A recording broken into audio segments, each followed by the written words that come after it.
Celtics Talk podcast is presented by 24autogroup.com. New England gets more at 24. Derek, second night of a back-to-back, fifth game in 7 nights. I know none of that matters when you're playing the Lakers. So how sweet is it to beat LA?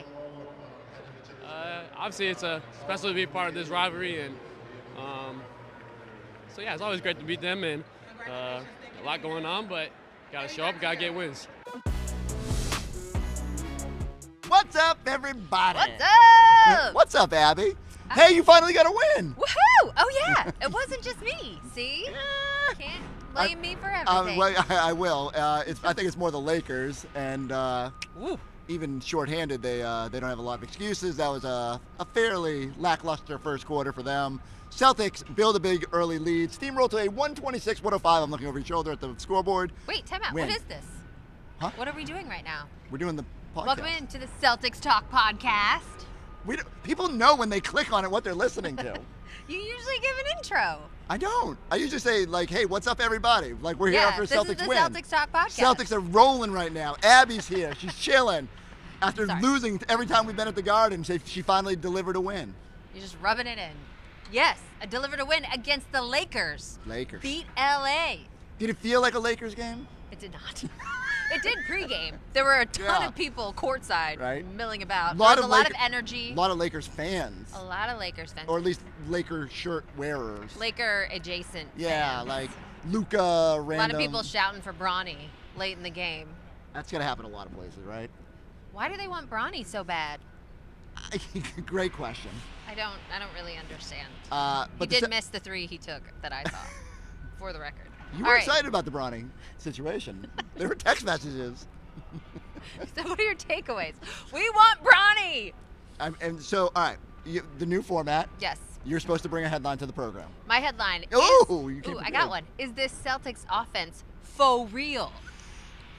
Top three in the NBA in offensive efficiency. A question in your headline. That's so perfect for the internet era. I just wanted to say faux real. Like Ja Rule? I don't know. I am for real. Was that Ja Rule and Jennifer Lopez? Fun to type. Yeah, I don't know. So, is it for real? Yes. What we've seen the last, let's say, after tonight, so the last 10 games before tonight, they had an offensive rating of 128. Woo! That's pretty good. It would set an NBA record by like 5 points. So I'm not going to say that's for real, but I think we do know. Coming into the season, I thought this would be a top 10 offense. Going to toot my own horn a little bit. All right.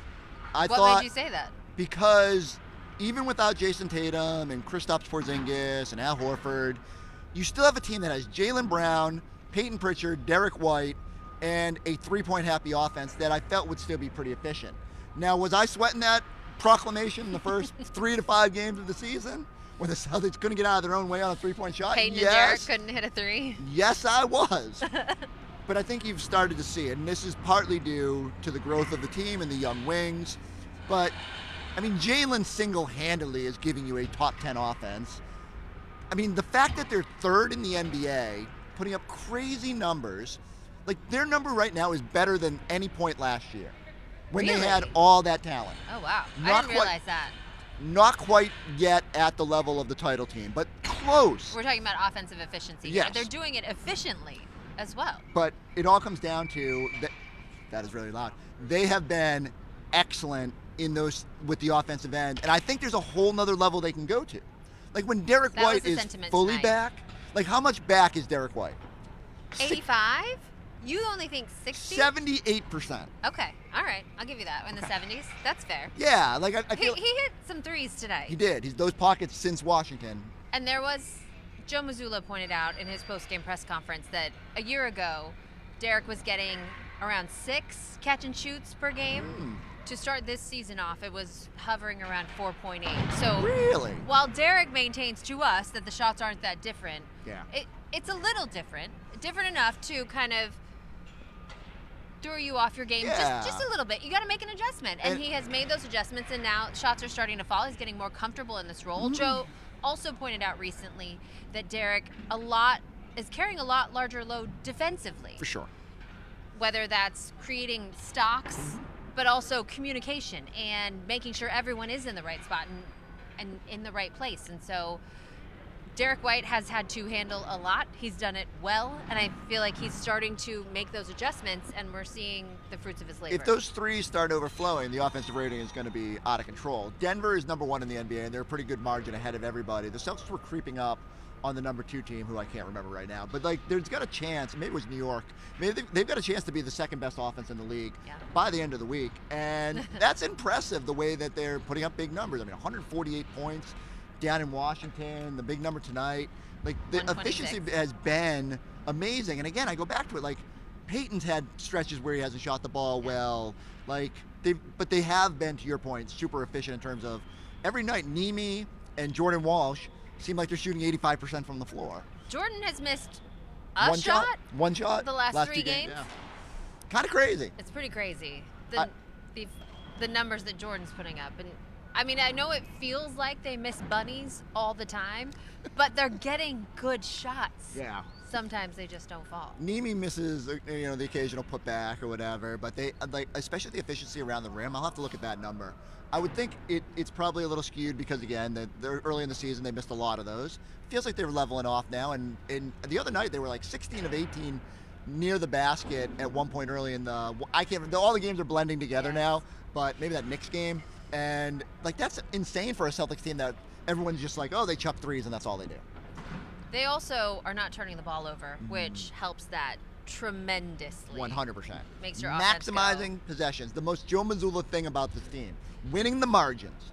And like you said, Jaylen Brown, an offense in himself, flirting with the triple-double again tonight. He's doing any and everything this team could ask him. So my question to you was, are you on board? Like, this offense is for real. Yes, I don't know if it'll be to the level of the last 10, but it's going to be good. Is Jaylen Brown going to start getting legitimate MVP consideration with what this team is doing? I certainly hope so. How can he not? What he's doing for this team, and I think that you lose sight of what he's doing for them off the court as well, in the leadership piece that he's providing. I mean, I wouldn't go this far, but how much can we credit him for Jordan Walsh's development and instilling that confidence in him? This is a guy who Jaylen kind of took under his wing. I mean, they're very close, but this season he sits next to him on the plane, told him week 1, we need a guy who can be a lockdown defender, taking on the opponent's best player every night, and I think you can be that guy. That's impressive. I mean, so much of, and that's why I think Jaylen's been a great leader this year, not only elevating to everything that comes with being the focal point of a team, but gassing up everybody around you. Yes. And taking the brunt of all the bad at the beginning of the year. Think about all that's gone wrong this year, from the struggles at the start of the year where he's like, hey, I need to do more, to his mishap in Philly where Oubre gets the offensive rebound and puts it back. He's like, hey, that's on me. Yep. He never pointed fingers and was like, hey, I need more out of these guys, even though he would have been absolutely in the right to say, hey, I need more because I'm putting up 30 every night and this team isn't winning games. He also not afraid to hold guys accountable, telling them if you don't come to play, don't play. Don't come. Don't come. Don't come. Because they need everybody. Now they're here. They will not stop. So. What's your headline? Well, I'm glad you asked. My headline is I'm going to ramble about Jordan Walsh yet again, and you guys are going to have to deal with it. So I keep apologizing. Why? Well, at first, we made Kayla apologize. So the one bad game that Jordan Walsh had, Kayla came on PostGame Plus and was like, hey, Jordan Walsh, you can't go out and score 0 points. The Celtics need more from you. Ever since then, he's barely missed.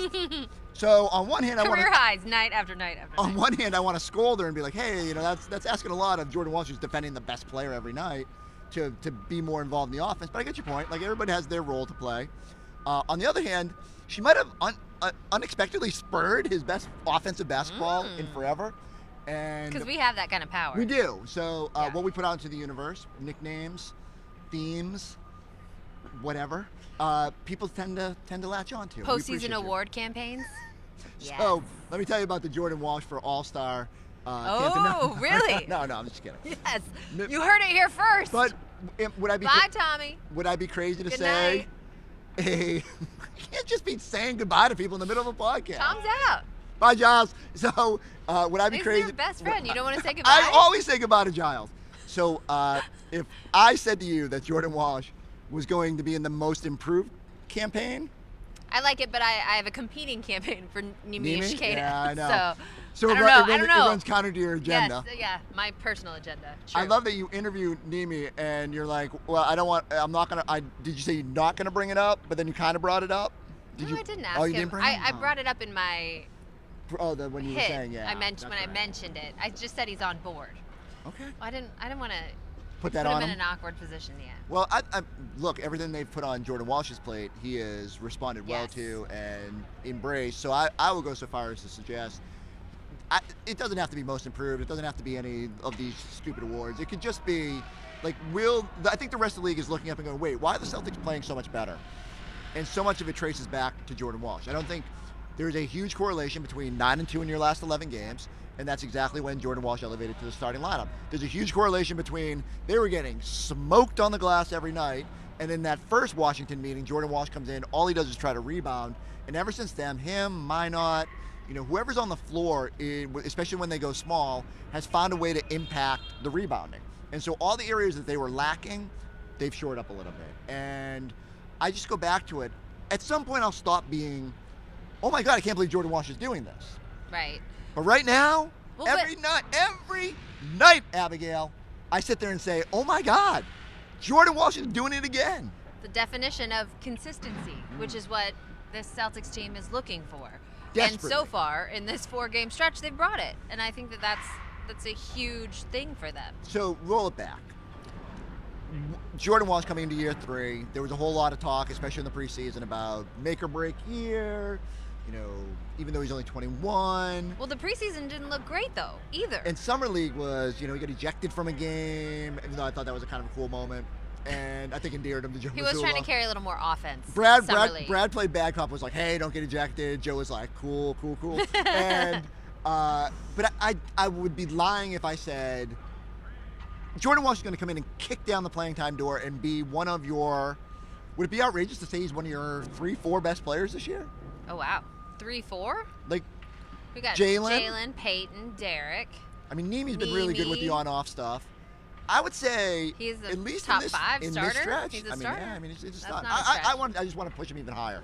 But I do believe, I did not see this level. I keep calling it the glow up, and all the people in the comments are mad because they're like, "You're an old man. You shouldn't say glow up." But what are you supposed to say? I have no idea. But the glow up has been amazing, and so I'm just so proud. I just keep saying it. I'm so proud of, because so many guys hit this wall in the NBA. They come in, they don't find their role, they don't find their way, and then usually they have to go somewhere else and figure it out. You could even throw you could see Nesmith was going to be something, but it wasn't going to happen here. And so then he goes to Indy, and now everyone's like, oh, why'd you get rid of that guy? Well, there might have been that situation spurred him to another level. Jordan Walsh, it was fair to say, I don't know how this is going to play out. And yet now he is a legitimate, entrenched starter for one of the best teams in basketball. I completely agree with you, and I think that he is also deserves some credit for setting a standard for those guys who are being asked to come out and play balls to the wall every second you're on the floor. And that's what he did in that first Washington game, his first start, like you said, pulling down all the rebounds that were possible. And he set the example for the Josh Minots, and who we saw in flashes, but Baylor Shireman. Every time they come out on the floor, they're giving everything they have. You see the results of that, and that has become the identity of this team, that the Celtics night in and night out. We have an identity? Is that they are the harder playing team. Ooh. Which will take you pretty far in the NBA. So JJ Redick mentioned that before the game, which, it's so funny. I think a lot of our post-game talk, while they were struggling, was the team doesn't really have an identity. I don't know night to night what they are. Is it that simple? They decided they're going to play harder? They're bringing the physicality night in and night out. I could use a little bit more consistency in that. The second quarters have been a little, but I think you're right. They defend harder. They're definitely rebounding harder since then. So yeah, they're focused on the details within the offense that we just spent a while talking about, and then yes, defensively, you got guys like Hugo Gonzalez, who's fighting for playing time, but any moment he comes on the floor creates the chaos and steps up and stops the opponent's best player. So much step up. So much stepping. It is the season of the step up. It is, and season of opportunity. We should have known that, right? You've had changes. Someone's got to step up. Having a vehicle you can rely on, that's important. That's why you can rely on 24 Auto Group. They will treat you like family. And that's because they are family owned and operated. They're honest, easy to work with, and they just get it. Whether you're looking for something sporty, something luxurious, or just a solid everyday ride, 24 Auto Group always comes through. With 9 brands and 11 locations across New England, there's something for everyone. And here's the best part. They've got the knack to save you more on a new or pre-owned vehicle, and the knack to pay you more for your trade, up to $2,400 over book value. You can even drive home with just $24 down. So if you want the best deal without the runaround, go see my guys at 24 Auto Group, because you always get more at 24. Online at 24autogroup.com. But I do think it's interesting that it does feel like they're starting to tap into the guys that they want to lean on, maybe a little bit of identity. There's still some consistency that can change, but nothing about this stretch feels fleeting. And they have certainly had some benefits, right? Like Orlando not having Boncaro, the Lakers not having LeBron and Luka, like certainly, which is rare. It feels have like not been we tested. always have the opposite luck where the superstars are available and they I don't rest know on if the that's next. true. I feel like it is. I feel like they have not played to the level Exactly. when the superstars go out. Well, on the rare nights they don't catch the superstar, would always be some random dude. Gabe Vincent would go out there and Terrence give Mann him for 30, the Clippers. Yeah. So they've been better about not letting that happen, and that matters. You've been around this team like during this whole stretch. What is there anything? Do you sense anything different with the vibes? I mean, the vibes are great. The vibes are high. Were the vibes high at the rough start? Yes, I do feel like I wouldn't say the vibes were high, but they were not no low. one's sitting like, oh, we're 0-3. Woo! Yes, no, but there was no infighting. There was no pointing fingers. There was no. And Jaylen gets a lot of that even credit. a search, for answers. I mean, these guys were like, we know we need to look ourselves in the mirror. We need to get better, and I believe that we can. And they've been putting in the work to do that. I think where we may have fallen short is all of us in the media, and even some of them inside, not understanding how big of an adjustment this was going to be, and that there was a larger, steeper learning curve, and it takes time. And that's, again, like you said, Jaylen preaching patience in the beginning of the season may have felt a little disingenuous. That's all you could say, but he's come through. He's proven himself right, and I think you're seeing that on the floor. First off, how dare you suggest that I was wrong about anything? I will take myself. I felt that way. If I had one prediction that was very wrong, if I'm going to take credit for the offense, I'll say my prediction that was very wrong was I said because there was enough pieces left over that this team would actually hit the ground running more than other teams that were kind of trying to figure it out with new looks. And boy, was that bad. Like 0-3, I'm like, all right, maybe not. And I think you're right. They had to figure out how to mask a lot of what they got away with last year, from the rebounding to some of the late game stuff. You know, it's a lot easier to compete at the end of games when you have Jason Tatum. And no question. I forgot, like, they didn't run a lot of plays for Jaylen or Derek or Peyton or whatever. And so. Well, they might have been involved. They were right. not. This is now new territory. Right. And it's been a learning process, and there's still stuff to learn. You know, we need another close game to know if they've made progress in that regards. The fact that they're blowing out teams at this level is kind of crazy. Their point differential is great. Maybe it's helping the numbers. But to me, that's what's comforting in this win streak, is that they are coming out and taking care of business and not letting their foot off the gas, which we saw so much over the last few years. It's been a good quarter. Good quarter of the season. Yeah, you're right. The vibes. I mean, the vibes again. It started slow. Started low. I was low. I was worried in the moment. Now who's an old man? Yeah, thank you. It was nice that I didn't think the turnaround would happen that quickly. I agree. And it's refreshing that. And it's been so stark. Joe gets a lot of credit. No question. Joe and his staff. I mean, the development of the players, and Joe has been the first one to say, like, a lot of the assistant coaches deserve a lot of the credit for the time they spend with the younger players and bringing them along and the newcomers and all that. I just think Joe's pushed all the right buttons. Well, and also seeing trends in the league, where things are going.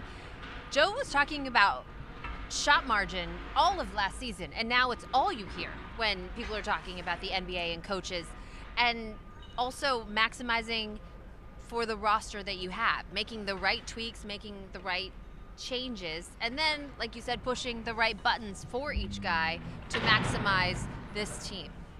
and the individuals they have. What do you want to see over the next 10 games? This consistency play out. And Joe says it. He feels like they have more and more throughout this run played to the identity that he would like to see. And now it's a matter of doing that for 48 minutes or however long the game is competitive. And doing it against some better opponents than the Washington Wizards and the Luka LeBron-less Lakers. I mean, no Marcus Smart either. I'm so bummed we didn't get to see Marcus Smart. You know what? We were trying to think how many times Marcus has played in this building. It's only once, right? One game with Memphis. Yeah. And it's a bummer. It's just like it hasn't been that long. Maybe twice with Memphis. No, I think we looked it up. It was one game. Oh, man. You got that interview with him down there when he didn't play, and you forget. Like not only the Memphis situation wasn't great for him. It's good that he's on a team that he can help now. He certainly can help that defense. Jeez Louise. But JJ Redick said tonight it would be nice if we had Marcus. Yeah. He could help us on that end. It'd be nice if they had 5 Marcuses. That might help them as well. But yeah, the Lakers' problems are not our problems. No. You know what I want to see over the next 10 games? Oh, I'm glad you asked. Thanks. More Ugo. Who you gonna call? Ugo. I thought you were gonna make a Ghostbusters reference there, and I was like, I don't know where that's going. I just wanted to yell Ugo. Ugo. Ugo. Am I crazy, or do like 90% of his teammates still call him Hugo in their press conferences? Yeah, it varies. Okay. There are many different iterations of Ugo, but I'm going with Ugo. It's like Nimish Keita. Now that he's good, everyone's pronouncing his name properly. Are they? I don't know, honestly. I've asked him, and he doesn't care. Nimish. Nimi. And we just go Nimi. Nimish Keita. Yes. Can't argue with that. Yes. I forget where I was. Ugo. So you go with Ugo. I go with Ugo. All right, I just wanted to make sure. How do we get more Ugo? Well, I mean, one, he has to be a little bit more consistent when he's out there, but he's the change-up. When he gets thrown in there, he can bring energy. He changed that New York Knicks game 100%. They don't win without what he did in that second quarter. And I think Joe's never going to give the rookie the confidence in this early in the season. He's got to earn it. And so Baylor and Josh and Jordan are going to get a lot of the wing minutes. So he's just got to be, whenever he gets his little pocket, he's got to be ready. But I love Josh Minot playing some 5 may open up some more minutes over there. The small ball. Small ball has been great. Small ball's been good. It's been one of the. I did not know if small ball was sustainable. There will be some opponents that will test that. Yes, like the Houston Detroit Rockets. Coming up. Like we'll see how pretty. that. Even though it went fairly well last time. That was the game they audibled off of Garza. So we'll see. All right. We're running low on time, so this is the portion of the program I like to call "Let's Make Barry Mad" by rambling about things that aren't basketball. Ooh, okay. How's your Christmas shopping going? We did get some bad comments. The last podcast we did that there's not enough basketball talk. So I tried to dial it back. That is like 94% of the comments. when the show goes off the rails, it's usually with you, but it's happened now with Kayla and Giles. Oh, I'm to blame. And so again, well, usually we've come full circle. But I always say when I listen to other people's podcasts, I don't mind a little bit of I don't need you to be breaking down the pick and roll for 30 minutes. I agree. So you want me to break down my Christmas shopping? Yeah, so how's it going? I feel pretty good. I got a lot done on Black Friday. Still some outstanding. My family's tough. Is it? Mabel's birthday is Christmas Eve, and then you got Christmas. And then Silas's birthday is January 11th. So I have 4 gift-giving opportunities that I have to account for. It's brutal. So I kind of like this Celtics team. I've done a lot of good work, put in my time, but I feel like there's a lot of room to grow. There's a level of consistency where you're gift-giving. Yeah, I haven't gotten there yet. That you can get to. I'm seeking it. I always felt bad. My dad's birthday was December 28th, and he always got hosed because oh, here's a combo gift. And you can't get away with that with little kids, though. Mabel hasn't quite gotten there yet that she gets upset about it. Try to separate the days, but yes, it's rough. What about you? How are you doing? So again, my wife does everything, so. So you're doing fine. You're great. But we did have a moment today. She'll probably be mad that I'm bringing this up, but she doesn't listen, so that's good. We had a box arrive that with no product in it. What? And it was a fairly expensive product. And she was not very happy about it. Oh, and no. so I tried to be like, oh, it's no big deal. It's no, but yeah, this isn't the first gift that has not arrived with the right product or missing the product. and it's all been my stuff, so it's like kind of hilarious. I don't. Stuff that you buy for yourself, or stuff that she bought No. for So you? she bought for me, and I said, of all people, I'm way more like the kids. We have to get that right. You know, like that would pain me. Me, who cares? See, I'm pretty bad about. As long as the box arrives, I'm like, that's done. Check it off my list. Oh, and so then, you don't even check. And then yeah, Christmas Eve when I go to wrap things, I'm like, what is this? It is what it Who is. ordered this? At that point, this is what the kids are getting. That's what you get. All right. You get what you get, and you don't get upset, Chris. It's the thought that counts. That's the way I go through life. All right, Barry's head's going to explode if I don't wrap this thing up. So I'm going to remind you to go subscribe. Abby's going to go to Canada. I am. I'm leaving tomorrow morning, 7 a.m. Are you packed? I did pack. Whoa! Most importantly, are you flying with the team or going by yourself? No, I'm going with the kids. Kids are going. Billy Bishop? Billy Bishop. Yes! Oh, Abigail, I've never Toronto been City prouder. Airport. Oh, yeah. Porter Airlines. I'm telling you, if you learn nothing from this podcast, besides the fact that I love to fly Spirit and Breeze and terrible low-budget airlines, if you ever go to Canada... Porter is not that. Porter's not. No, it's like but the fares are fairly reasonable. Yeah, totally. My voice went up like 3 levels on that. Totally reasonable. When I go through puberty. So, if you ever get the chance to fly to Canada, do not go to Pearson. You go to Billy Bishop, you fly directly to like an island, and you land in, I've literally walked from the airport to the arena. They do. They have a tunnel underneath, or you can take a ferry. Or a ferry. It's a little fast ferry. It's so cute. You know what you can't do there? Rent cars. They don't have any cars because it's on an island. There are very few cars to rent. So just a word of warning. But yes, I co-signed everything you said. I see. If I was a Celtics Talk listener, I would just fast forward to the last 5 minutes. I do. That's what I do. I don't care about the basketball stuff. Ish. Like, subscribe, go check us out on the YouTube page. I'll be back to talk more basketball on Sunday when the Celtics play the Raptors. This was the Celtics Talk Podcast.